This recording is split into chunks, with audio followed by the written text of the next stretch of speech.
Hello, welcome back.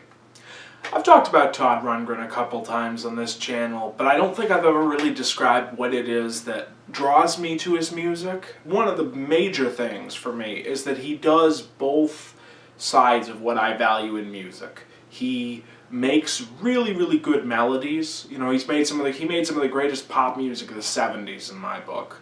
But he also makes really interesting music. Whether it's good or not, and he's got a really marked weird streak. And because of that, buying a Todd Rundgren album blind is kind of like playing Russian roulette. Are you going to get sweet, sunny 70s pop gems, or are you going to get a 35-minute synth epic about Eastern spirituality? And that weird side only got more pronounced as he got older. I think a lot of this has to do with the fact that his production gigs were so lucrative that after a while he was basically allowed to do whatever he wanted in his solo career. And the album I'm going to be talking about today is from the 90s, which were a very interesting and a very promising time for music for a lot of different reasons. But one of the biggest was all this technology that was new. You know, computers were really coming into their own, sampling, etc. It was a very exciting time, and a lot of older artists were really trying their hand, doing their thing, innovating. Really interesting time, and Todd leaned into the weirdness a lot during the decade. I mean, I'm talking guested on a Residence album levels of weird here. Every day I go up on the mountain, climb to the top. I have got to talk about them one of these days. Leave a comment down below if you want to see me talk about the Residents someday. The album I'm going to talk about today is a perfect example of Todd's weirdness, not only in the music, but in the presentation, because you see, this album was part of a larger multimedia project that Todd envisioned, where listeners would be able to interact with the album through software. The idea was that you'd be able to basically master your own version of the album as you listened to it. Really interesting idea, and not one that I'm familiar of too many people ever using. Anyway, this was back in the early 90s when CD-ROMs were the new hot thing. And so Todd decided that the piece of equipment that he was going to use for this daring new album, called No World Order, was the Philips CDI. Now, for those of you who either don't know the history of obscure 90s electronic equipment, or didn't watch the Angry Video Game Nerd obsessively back in 2009 to 2010, the Philips CDI was this thing that sat somewhere between those weird educational handheld things that had cartridges that they had when I was a kid, and a video game console, but a really bad video game console. But you could do stuff with CD-ROMs on it. Anyway, the system bombed, and is today only remembered for 3 really bad Zelda games that came out on it, some of which you might know for their infamously awful cutscenes. My boy, this piece is what all true warriors strive for. And if that wasn't enough kookiness for you, Todd also renamed himself a la Prince during this period, taking on the moniker TRI, and he started to rap. And if that's not enough to either pique your interest or drive you away completely, I don't know what to say. Anyway, this is No World Order by Todd Rundgren. First time I ever put this CD in, I heard this.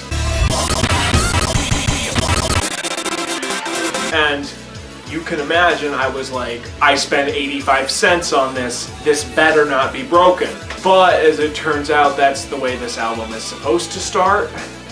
Because this album, at least the version I have, does this weird thing where there's a bunch of snippets of songs in between the actual songs, but they're snippets of the actual songs, so it's almost like a preview. It's a new religion wrapped in a revolution with a proven solution for your mental. This is, as the title would suggest, a sort of prelude to the title track, and I'm not really going to comment on it because we'll talk about the title track when we get to it. But suffice to say, I like it. So we have a little more of Worldwide Epiphany again, and I like this a lot. I like the harmonies, The production is actually really, really good. I came into this album expecting kind of math production. Todd is a studio whiz, and he's great at producing other people's records, but a lot of the time his records don't actually sound that great production-wise. But this is a total exception to that. This sounds like Todd trying to do Ministry, or as a friend of mine put it, it sounds like Death Grips, but with cheesy 90s production styles and an out-of-touch old man rapping over the top of it. Yeah, you heard right. This is full-blown Todd Rundgren rap here.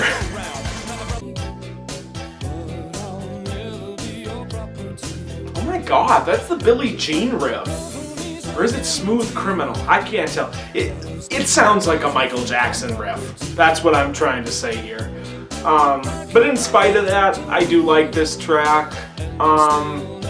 It kind of blends together with a lot of the other ones. But we're moving up on some stuff I have a lot to say about. So he was Ministry earlier, and now he's trying to be 9 Inch Nails, I think. Maybe. Did 9 Inch Nails sound like this in '93? I mean, obviously not like this. 9 Inch Nails was much, much more abrasive and much less dorky than this, but I'm kind of speechless here at the lyrics. You know, I'm no huge fan of organized religion. You know, I'm a great believer in the sort of the beauty of faith and that kind of thing. But I'm not a huge believer in organized religion. But this is some edgy stuff. This is some edgy stuff. Changing the subject though, I love the intro. There's a lot of really beautiful melodic moments on this album so far. This is one of those tracks that I forget that I like when the album is over, and I especially like this. I think it's a chorus, although I only think it repeats once or maybe even twice. Who knows? See, every time I listen to this album, it's like I'm in a constant state of shock and I can't process it. So none of these songs really stick in my head, even though I like almost all of them. Time Stood Still is, and I cannot stress this enough, the dumbest thing in existence, but also the most beautiful song I've ever heard. And that's kind of the entire experience of this album. It just breaks something inside you for the duration of its runtime. You know, when it's over, you're all fine, but when you're listening to it, it's like,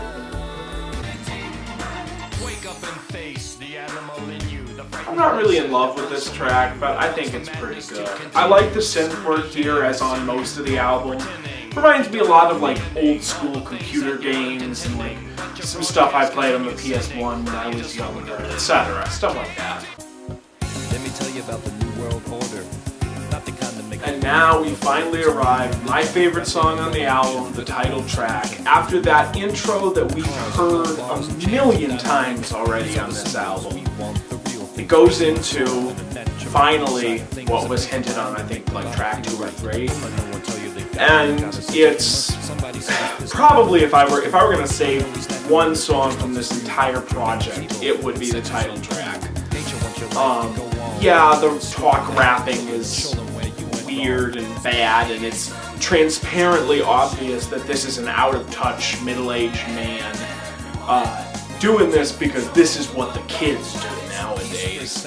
But the choruses and parts of the verses are just, again, it's that great harmony work. It's those wonderful melodies that Rundgren always brings to the table, and it's really interesting. And the lyrics are less trite than some of the other lyrics on the album. There's nothing profound, you know. This is no Bob Dylan. This is nothing to write home about by any stretch of the imagination at all. But I like it a lot. And so now, just like the title track, we get the proper version of Worldwide Epiphany, which is pretty much just what we've heard before. There's nothing really new that I can really think of that it adds besides the fact that it's a little longer and it adds in a rap verse that wasn't in there on the version we heard before.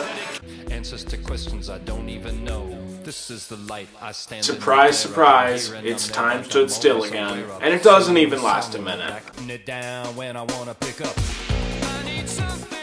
Oh boy, here's Love Thing again for some reason. Don't really understand that. It's not bad. Like I said, I like it the first time. It's incredibly dumb, but really pretty also. I don't know. Back for the third time, we've got Time Stood Still, and I guess this is meant to be the proper version. It's longer, and much like the longer Worldwide Epiphany, it's got this little rap moment in the middle of it, which is a lot less offensive than the rap on the other parts of the album, because it feels more like spoken word than rap, and that's a lot easier to take coming from a middle-aged white guy who had his glory days when rap wasn't even a twinkle in anybody's eye. I would say this is the only real proper dud of the main songs on here. It's the one that feels least unique. This very much feels like if you took away the electronic music and some of the production, this could have been a pretty standard to okay track on one of his late 80s or early 90s solo albums, and it just doesn't really fit in here. It's not bad though. Fever Broke is a song that I don't listen to a lot, but whenever I go back to it, I'm convinced is one of the standouts from this album. It starts off as sort of this cool atmospheric ballad, and then about halfway through it turns into this awesome dancey electronic piece, and then that goes for a couple minutes as you get these beautiful harmonies behind that, and then right as it's about to end and it's like it's building to this cathartic ending, suddenly there's this out of place, out of nowhere reprise of Day Job that just ends the album on this suitably bizarre note.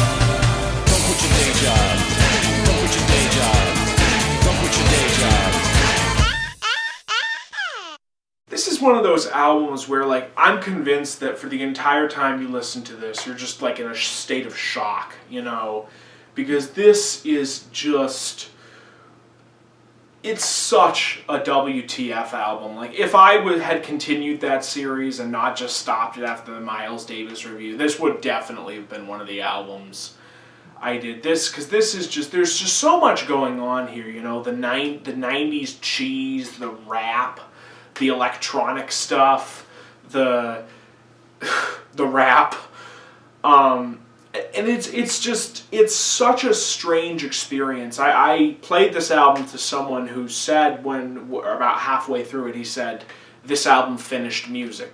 Todd Rundgren finished music when he made this. All the other music that's been made after No World Order is superfluous, and I think there's obviously not any real truth to that, but I get what he's saying there, because this album had just, I don't even know, it's like your brain breaks while you listen to it, and then you just come out horribly scarred, but then it kind of fades away.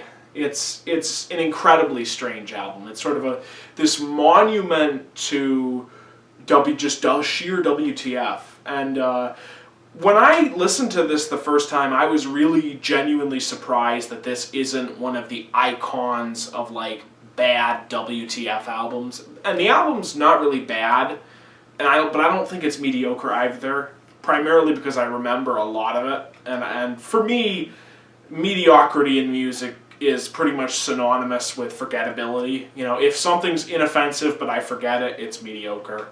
This I don't forget. I also really don't know if it's bad. You know, there's too much here that I like. I like the vocal harmonies. I like a lot of the beats. The electronic stuff is really cool. There's a lot of this album that I like, but it's also kind of all over the place, if you know what I mean. But like I was saying, I fully expected this to be like an icon of like the bad WTF albums. Like I expect to hear this album mentioned in the same breaths as like Music from the Elder by Kiss and like Billy Idol's Cyberpunk album, but it's really not. Even though it wasn't successful, you know, it didn't kill Todd's career for any length of time, and he made another album in this style 2 years later. So it's just this weird little oddity that from the 90s that just kind of sits there, which I think is in a lot of ways unfair because I think it does deserve to be more widely known. And that's a big part of why I made this video. I don't know if I would say this is a great album, but it's an album you need to hear, definitely. So listen to it whatever way you want. I think it's on Spotify apparently. It wasn't on YouTube the last time I checked. And if you want the CD, well, the CD is incredibly cheap. I think I got my copy for like 85 cents. So there's that if you're one of the like 4 people, including myself, who actually still buy CDs in the year of our Lord 2019. But anyway, I'll see you guys next time. Who knows when that'll be. Could be soon, could be later. Anyway, see you next time.